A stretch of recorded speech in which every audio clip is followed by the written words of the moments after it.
Inilah para penerima penghargaan Top 50 Koperasi Ekspor Award 2026.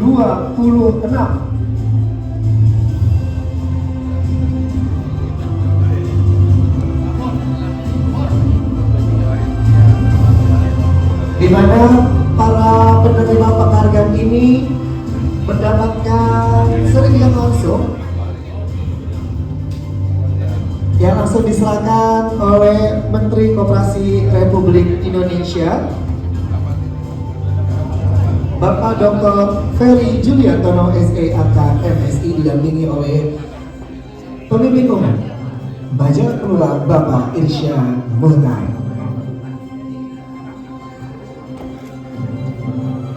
Tenang saja, sesi ini kita lakukan secara perlahan agar momen penting, momen kebanggaan ini bisa diabadikan sebaik-baiknya oleh tamu undangan dan juga rekan media.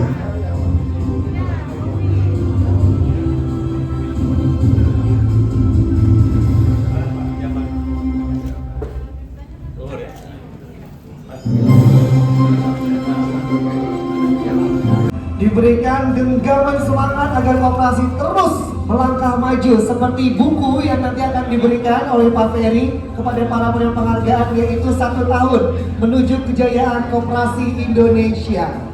Baik, selanjutnya mohon kesediaannya Pak Ferry untuk memberikan keynote speech. Yang saya hormati Bapak Ahmad Zabadi, Sekretaris Kementerian Koperasi. Kemudian ada para deputi, di sini ada Pak Herbert dan Pak Hendra, Deputi Kelembagaan dan Digitalisasi serta Deputi Pengawasan. Bu Sari ada. Seluruh pejabat tinggi media dan pratama di lingkungan Kementerian Koperasi. Di sini ada Pak Bagus Rahman, Deputi Usaha Menengah Kementerian Usaha Menengah Kecil Mikro. Kemudian ada tentu Pak Irsyad Muhtar, ini yang punya gawe ini, tolong berdiri ini. Pak Irsyad ini orang dengan bersama Mbak Yuni ini pokoknya nggak bisa nolak lah kalau Pak Irsyad minta.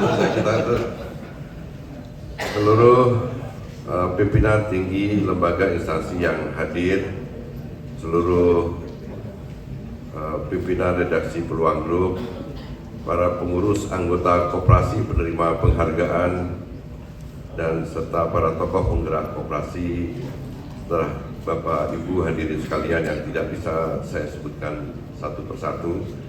Alhamdulillah hari ini kita dapat melaksanakan acara yang baik, dan dalam acara apresiasi Top 50 Koperasi Ekspor Award 2026 sebagai penghargaan kepada koperasi-koperasi yang berhasil meningkatkan kinerja dan menjangkau pasar ekspor.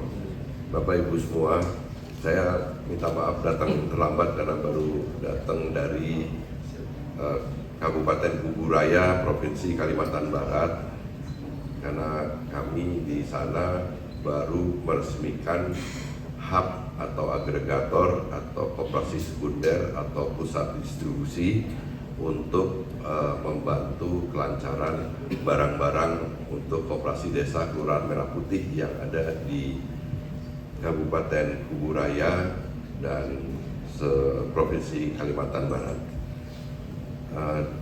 Kenapa kami ingin mengaitkan dengan acara hari ini? Karena memang sudah waktunya ketika koperasi desa Kelurahan Merah Putih ini insya Allah berdiri di seluruh desa dan kelurahan. Per hari ini kami ingin menyampaikan update bahwa sedang dibangun pembangunan fisik gudang gerai dan alat kelengkapannya sudah 30.000 yang sedang dibangun, dan insya Allah bulan April bangunan fisik gudang gerai dan alat kelengkapan tersebut sudah selesai dan siap untuk operasional. Dan ini adalah capaian yang luar biasa, kerjasama dengan seluruh kementerian lembaga yang ada, plus dengan PT Agrinas Pangan, dan dibantu oleh teman-teman dari Tentara Nasional Indonesia.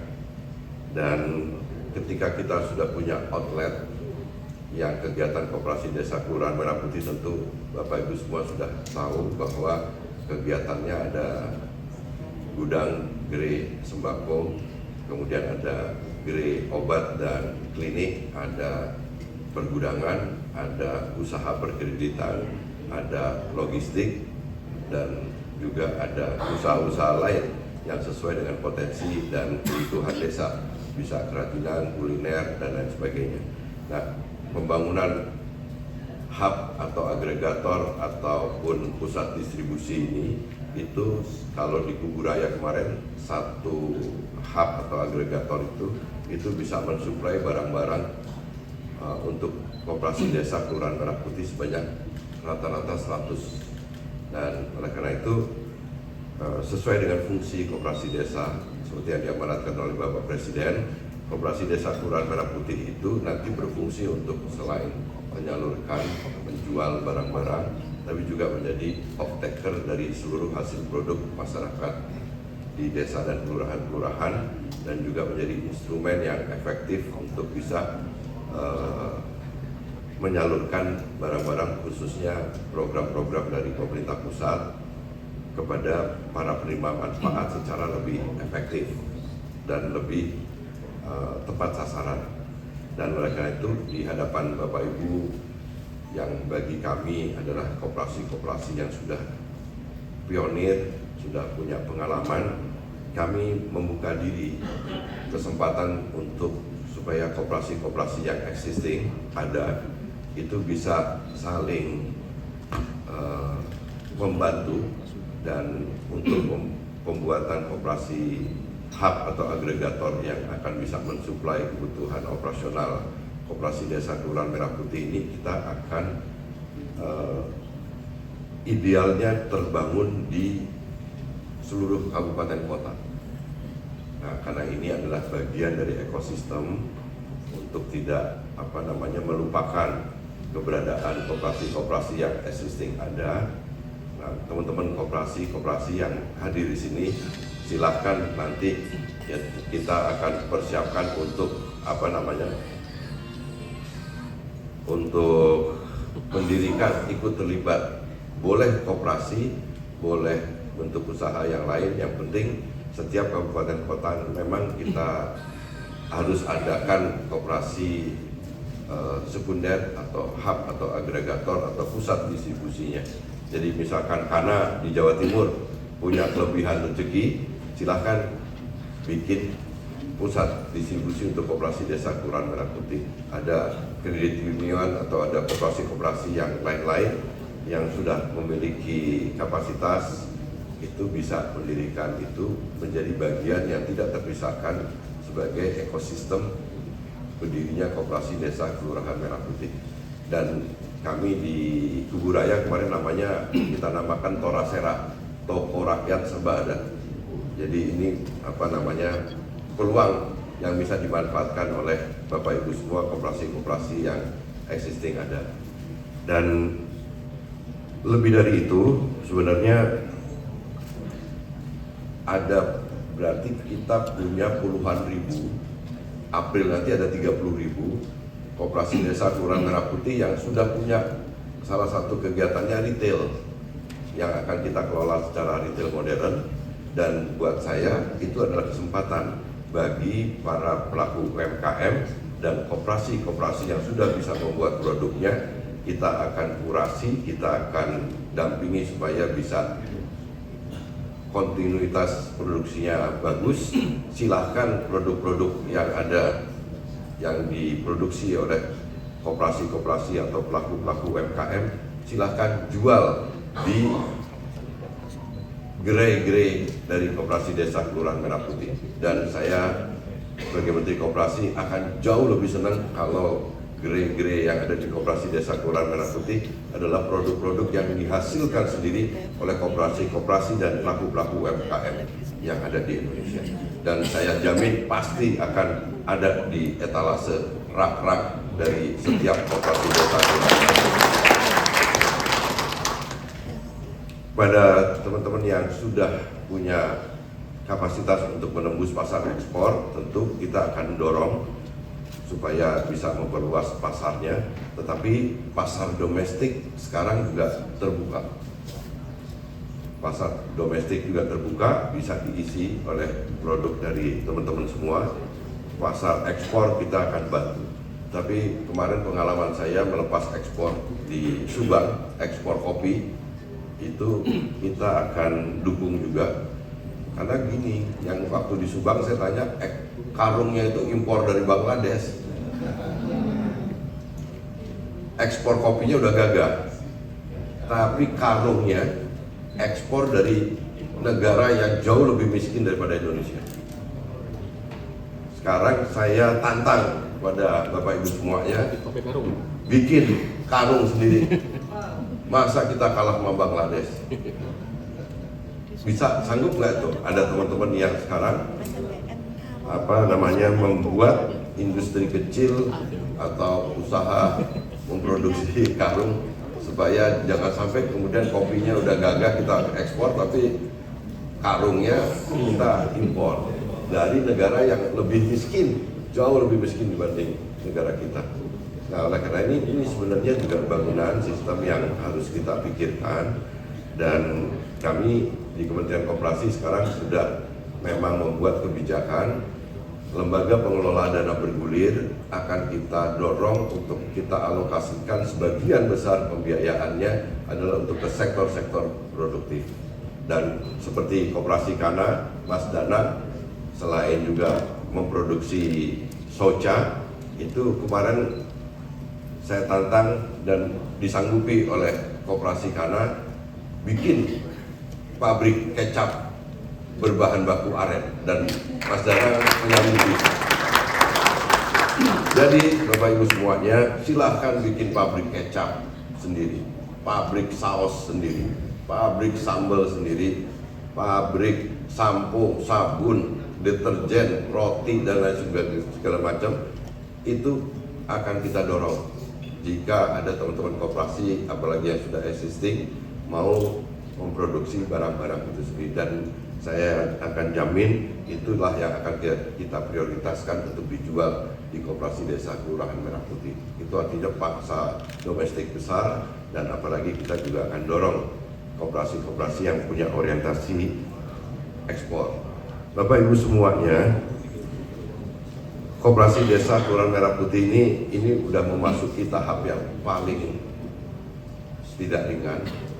Ketika alhamdulillah kemarin kita selesai membangun badan hukum dari Koperasi Desa Kelurahan Merah Putih itu bulan Juli tahun 2026, kemudian terus dilanjutkan dengan proses pembangunan fisik gudang gerai. Insya Allah tadi saya sebutkan April ini 30.000 Koperasi Desa Kelurahan Merah Putih selesai dibangun dan siap untuk operasional. Artinya kita sekarang sudah mulai memasuki tahap operasional. Tahap operasional ini adalah tahap yang tidak ringan, dan kami juga di Kementerian Koperasi sudah melakukan berbagai proses transformasi.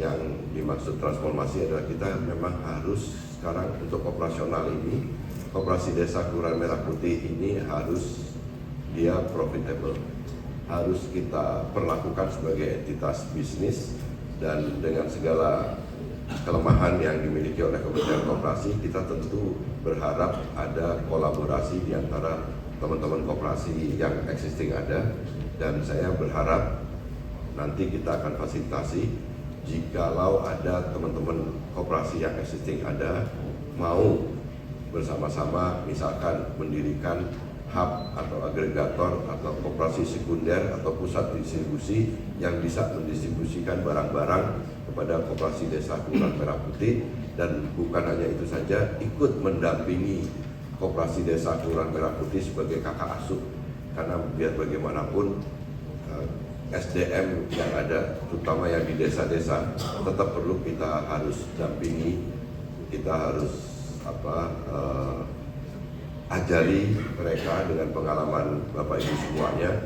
Insya Allah itu akan bisa menjadi kegiatan yang akan ke depan membawa koperasi bukan hanya lagi modern, tetapi juga punya daya kompetisi yang baik, yang insya Allah bisa juga lebih hebat daripada korporasi. Dan kalau itu dikelola secara modern di bawah bimbingan dari kakak asuh dari koperasi-koperasi yang existing ada, saya yakin operasionalisasi dari Koperasi Desa Kelurahan Merah Putih ini akan berjalan dengan baik sesuai dengan arahan Presiden. Yang susah adalah ketika Bapak Presiden punya ide besar tentang Koperasi Desa Kelurahan Merah Putih. Ide itu sangat mulia dan baik karena koperasi yang dibentuk oleh Presiden 80.000, itu artinya seluruh desa dan kelurahan itu akan ada badan usaha koperasinya, karena beliau Presiden ingin supaya masyarakat desa tidak lagi hanya sekedar menjadi objek penerima manfaat. Mereka harus jadi pelaku ekonomi. Oleh karena itu dibikinkan badan usaha namanya Koperasi Desa Kelurahan Merah Putih, dan kemudian masyarakat, khususnya juga masyarakat desa, tidak lagi hanya sekedar menjadi nasabah naruh uang di bank BUMN atau swasta, tapi kemudian uangnya ditaruh lagi dibawa ke kota-kota besar di Jakarta yang pakai orangnya itu lagi. Nah, sekarang dibukakan akses permodalan. Nah, tetapi kalau ini diterjemahkan secara baik oleh kami yang ada di Kementerian Koperasi, penterjemahan secara operasional ini kami betul-betul ingin ada kolaborasi antara Kementerian Koperasi dengan Bapak Ibu semua, koperasi-koperasi yang sudah existing ada, apalagi yang sudah punya pengalaman dan sukses story. Ayo kita sama-sama dampingi Koperasi Desa Kelurahan Merah Putih ini supaya mereka betul-betul bisa menjadikan Koperasi Desa Kelurahan Merah Putih ini entitas usaha yang bisa menghidupkan kegiatan ekonomi di kelurahan dan di desa-desa, dan insya Allah itu akan memutarkan uang di desa-desa dan kelurahan, dan kemudian juga bisa membawa pertumbuhan ekonomi secara lebih baik lagi untuk mendukung rencana pemerintah untuk mencapai pertumbuhan ekonomi 8%. Bapak Ibu Saudara-saudara, waktu kita bentuk Koperasi Desa Kelurahan Merah Putih ini, sebenarnya banyak masalah yang kita temui di lapangan.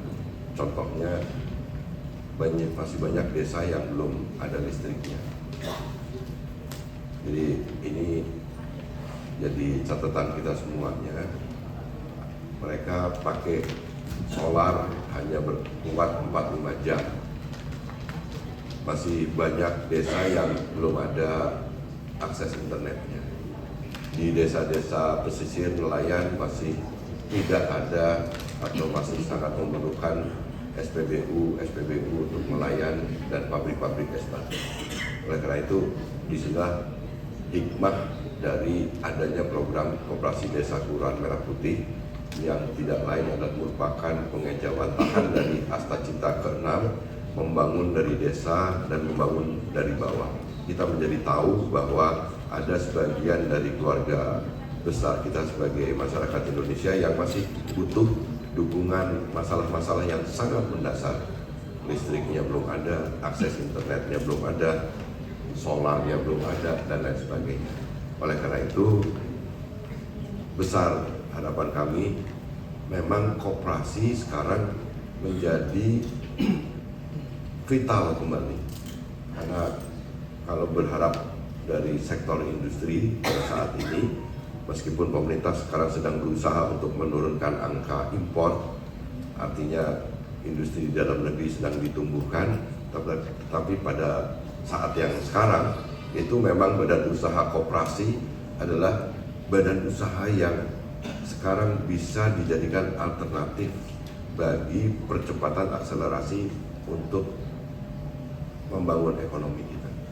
Apalagi sekarang milenial dan Gen Z, milenial itu yang 40 tahun ke bawah, Gen Z itu yang 30 tahun ke bawah, jumlahnya itu 11 juta, mereka tidak ada lapangan pekerjaan. Dan menurut saya sekarang adalah penting bahwa dalam konteks itulah seluruh produk-produk UMKM kita itu kita akan dorong, dan saya pastikan Kementerian Koperasi akan kolaborasi dengan Kementerian UMKM, kita akan dorong produk-produk itu bisa menjadi industri-industri, bahkan industri kecil sekalipun nggak apa-apa, asal itu bisa menjadi opsi atau pilihan alternatif bagi milenial dan Gen Z untuk memproduksi barang-barang. Kementerian UMKM pun juga siap untuk bekerja sama menyelenggarakan event-event bareng dengan Kementerian UMKM, meskipun kita sekarang dipisahkan oleh nomenklatur, tapi hati kita tetap satu, Pak. Kita akan bikin di Jawa Timur event untuk mengundang seluruh pelaku UMKM yang sudah dikurasi, kemudian kita pakai influencer-influencer lokal, pemegang merek lokal, kita akan fasilitasi, kita bikin satu acara, kita akan bantu lewat LPDB pun juga kita akan rubah formatnya supaya dia akan bisa lebih mudah dicerna, lebih mudah persyaratannya, dan akan bisa kita tujukan kepada para pelaku UMKM yang juga notabene mereka adalah milenial dan Gen Z. Kita akan jadikan event-event itu event untuk penciptaan lapangan pekerjaan, sekaligus juga event untuk mengangkat produk-produk UMKM dan koperasi menjadi naik kelas juga. Dan itu kita akan bikin di daerah-daerah, dan memang koperasi tidak boleh lagi ketinggalan zaman.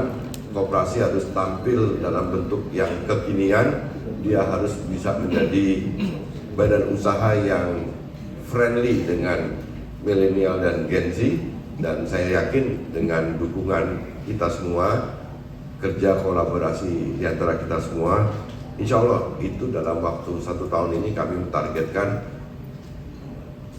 capaian sasaran target itu bisa jadi capaian dari kita semua. Karena kalau itu berhasil, ditambah lagi dengan keberadaan Koperasi Desa Kelurahan Merah Putih yang tersebar di seluruh desa dan kelurahan, saya rasa ini akan jadi ekosistem yang luar biasa dan akan bisa menjadi instrumen ekonomi baru di Indonesia. Dan saya yakin kalau kemarin kita ada acara di Surabaya melibatkan ribuan anak-anak muda, jalan sehat dan pameran pelaku produk-produk UMKM. Kemarin kami juga diundang di beberapa acara yang sudah mulai mengundang milenial dan Gen Z.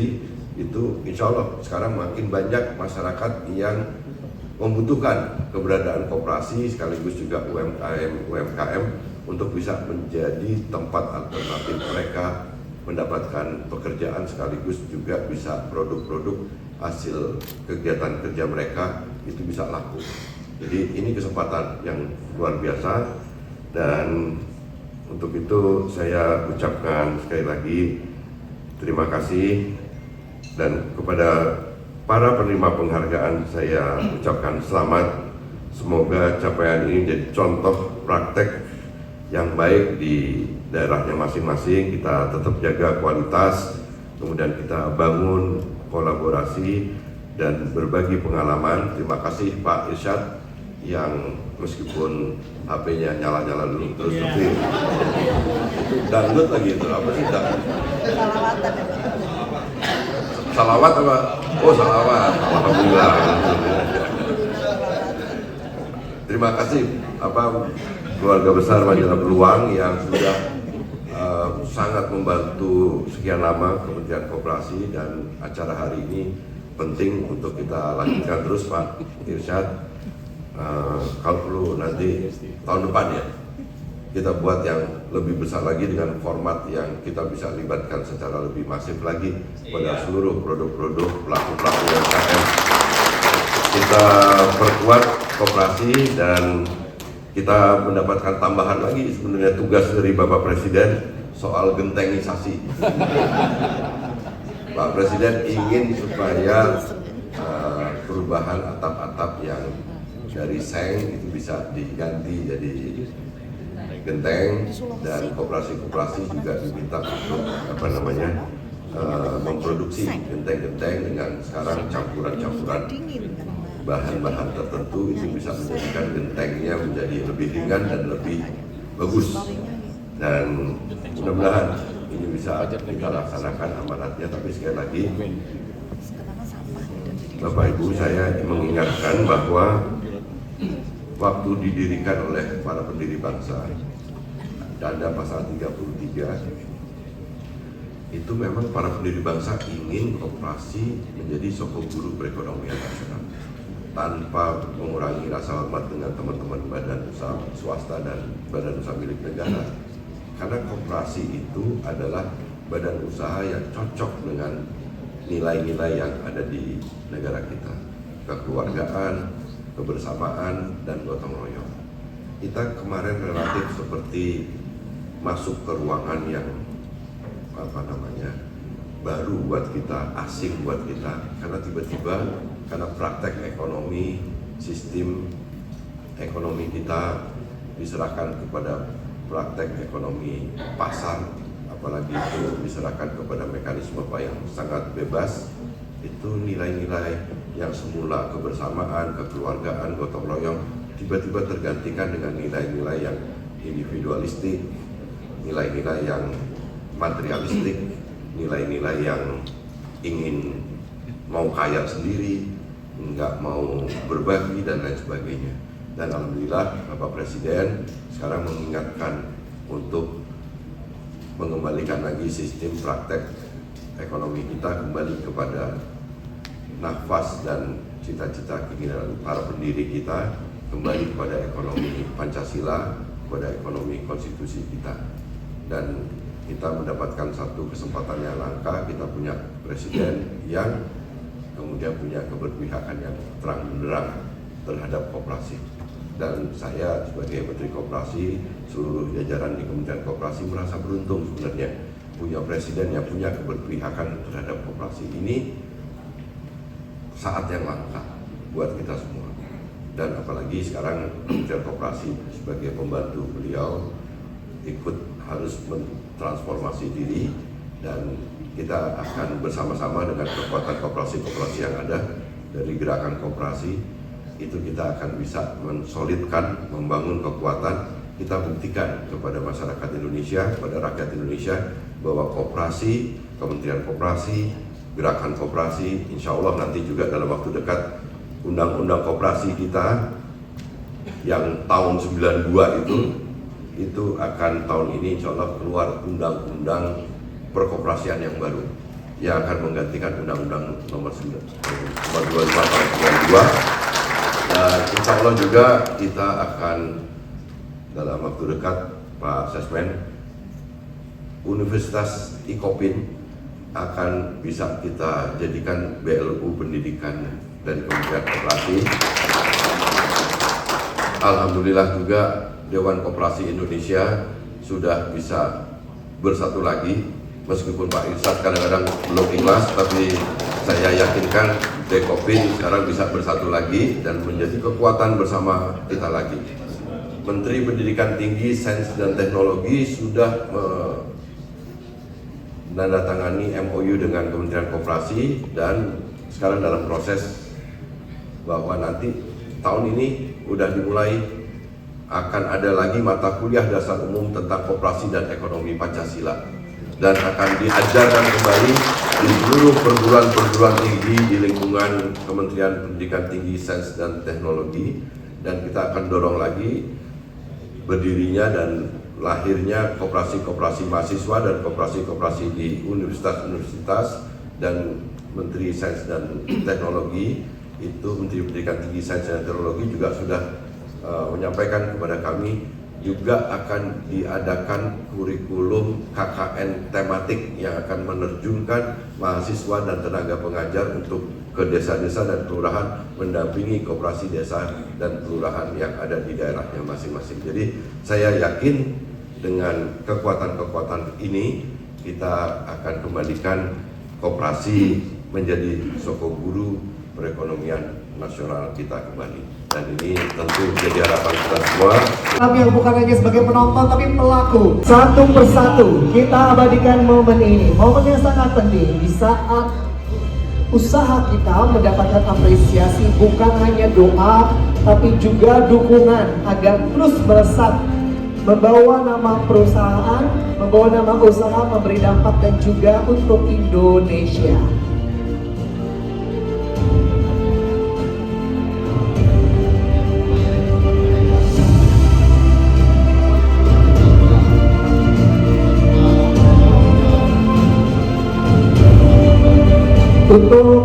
Produk good ini masuk dalam kategori F&B. Penasaran seperti apa ya produk F&B-nya yang ternyata sudah ekspor ke negara lain?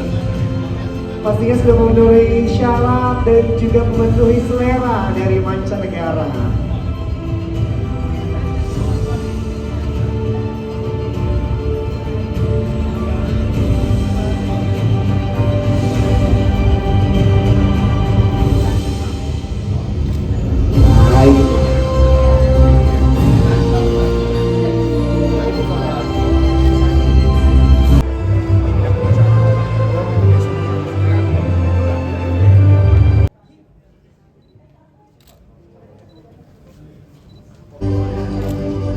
Alhamdulillah pada hari ini Peluang Group kembali membuat satu event yang berbeda, yaitu kita memberikan penghargaan kepada 50 pengusaha-pengusaha berbasis koperasi dan UKM yang orientasi produk mereka ekspor. Untuk koperasi tidak banyak, dari 135 koperasi berbasis ekspor yang kita survei itu hanya 80 yang bisa kita anggap layak ditampilkan. Dari 80 pun tidak semua mau berani tampil, karena ternyata dia ekspor betul nyali, bukan sekedar berani. Jadi ada beberapa yang nggak pede, mundur, persoalannya macam-macam. Nah, UKM saya kira sudah banyak, dan ini yang kita tampilkan sekitar 25 UKM, dan mereka memenuhi 3 kriteria antara excellent dan sampai ke great ya. Ada yang good. Nah, itu yang excellent saya kira mereka udah memenuhi kriteria persyaratan ekspor seperti mana yang sudah ditetapkan oleh regulasi. Itu yang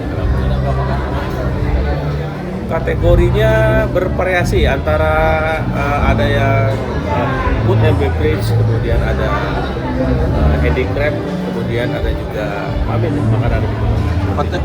Potensi gimana sih Pak dengan ekspor koperasi dan UMKM, khususnya dengan adanya Kopdes Merah Putih itu sendiri, kira-kira bisa mengejut ekspor juga gak sih? Di antara 50 yang kita beri penghargaan ini ada satu koperasi yang menurut saya layak kita tampilkan, yaitu Koperasi Desa Merah Putih Jatimulyo di Jember. Loh, kok baru muncul tiba-tiba ekspor? Nah, inilah yang diminta oleh Bapak Presiden, oleh Pak Menteri Peri, bahwa koperasi yang sudah existing akan lebih baik kalau bergabung dengan KDKMP, karena KDKMP itu kan program nasional pemerintah. Nah, mereka pasti kosong lah, nggak usah sok jago bisa nggak, pasti kosong. Cuman ini adalah basisnya legalitas yang keren.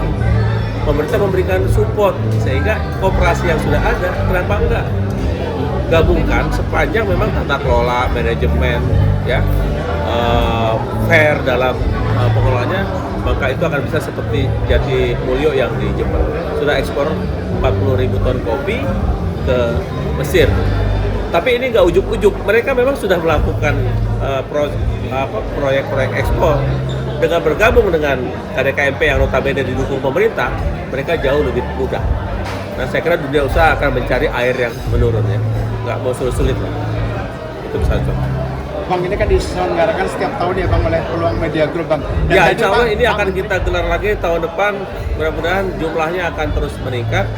Karena memang kita harus memberikan masukan kepada pemerintah mengenai UKM ekspor. Kemarin usaha UKM berani ekspor dari Kementerian Perdagangan tuh hanya bisa mencapai omset 2,17 triliun. Angka yang oke dari sekitar 2.000-an. Tapi ini kalau dibandingkan dengan ekspor kita yang ditargetkan ke pemerintah yang hampir sekitar 5.000 triliun, kecil.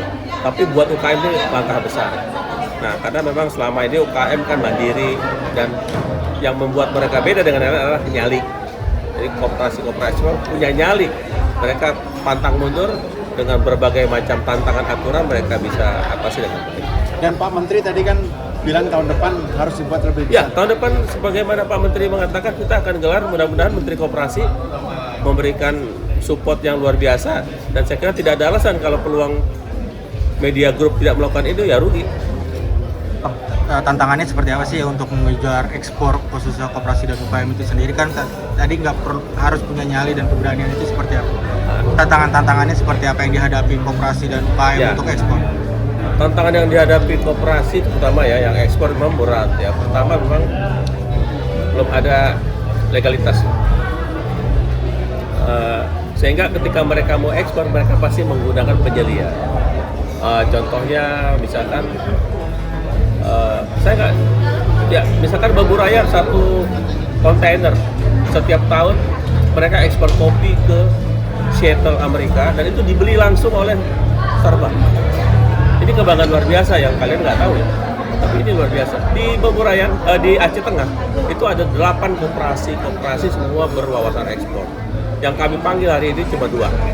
Bambu Raya satu yang ekspor ke Starbucks Seattle, yang satu lagi adalah Ketiara. Ketiara ini pedagang kopi yang pemiliknya itu memulai dengan nekat aja dia berangkat. Yang penting dia punya kemauan, soal bahasa dia sesuaikan. Jadi rintangannya adalah bagaimana mengatasi atau menghadapi kendala-kendala peraturan, karena mesti ada grid kan, ada sertifikat itu, ini, tapi mereka lewati semua. Dan tentunya koperasi yang ingin bermain ekspor memang tetap harus mendekatkan diri kepada kebijakan-kebijakan pemerintah. Kalau di daerah misalkan dinas perdagangan, perindustrian, atau badan pengembangan ekspor. Kalau tidak ya nggak bisa. Bapak Sekretaris Menteri Koperasi Pak Ahmad Jabadi,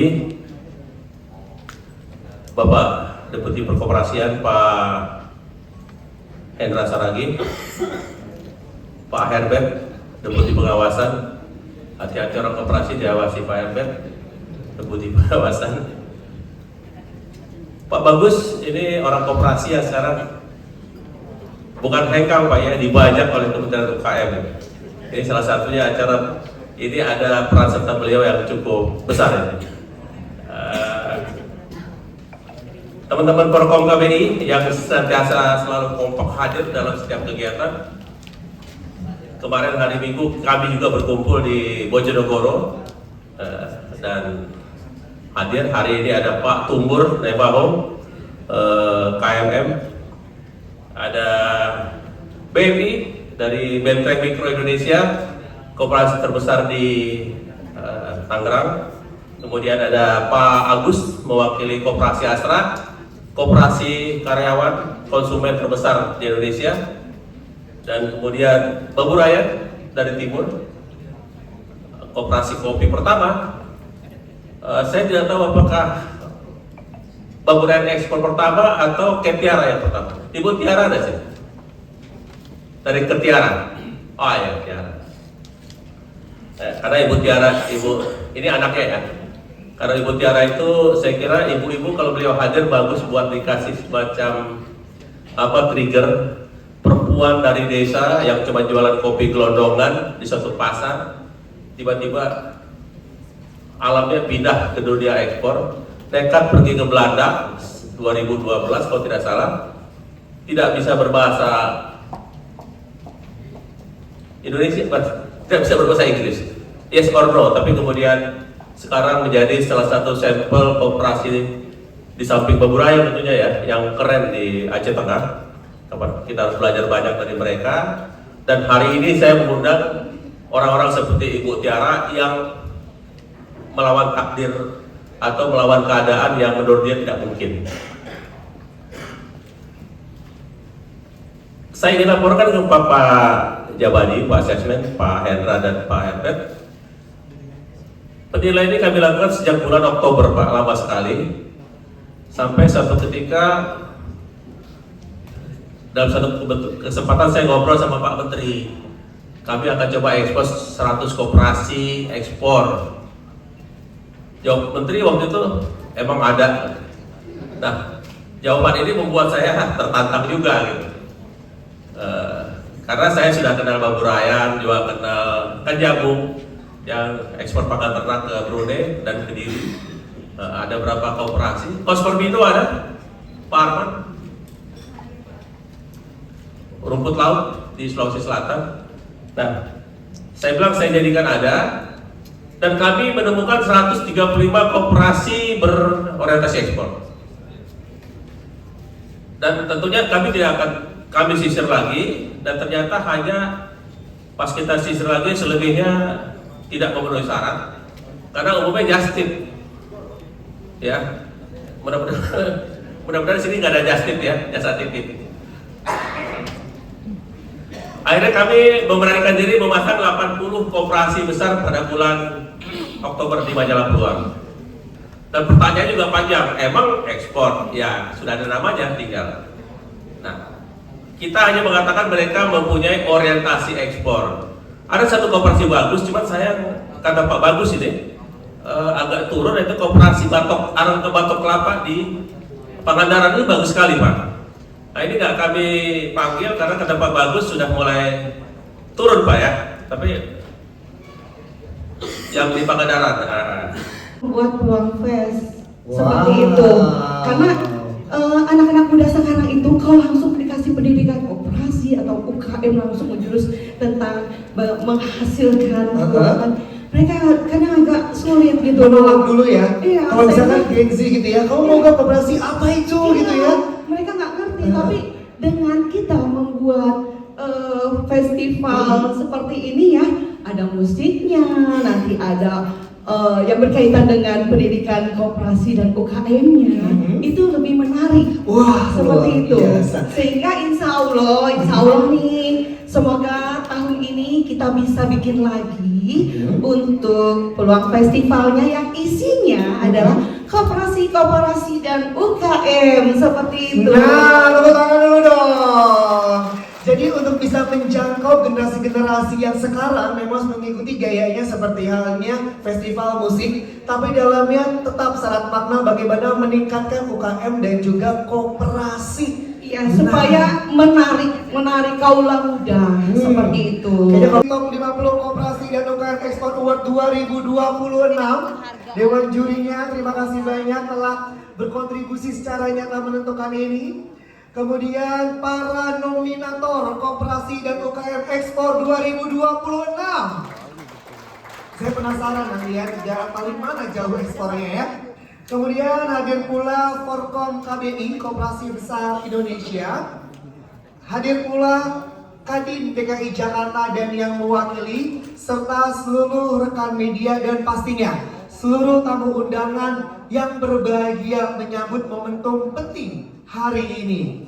Tak lupa kami juga ingin mengucapkan terima kasih sebesar-besarnya kepada yang telah mendukung terselenggaranya acara pada hari ini, yaitu Kementerian Koperasi Republik Indonesia, Kementerian UMKM Republik Indonesia, dan pastinya acara hari ini dapat terselenggara karena adanya sponsor tunggal. Saya boleh minta tepuk tangan paling meriah untuk Koperasi Kana.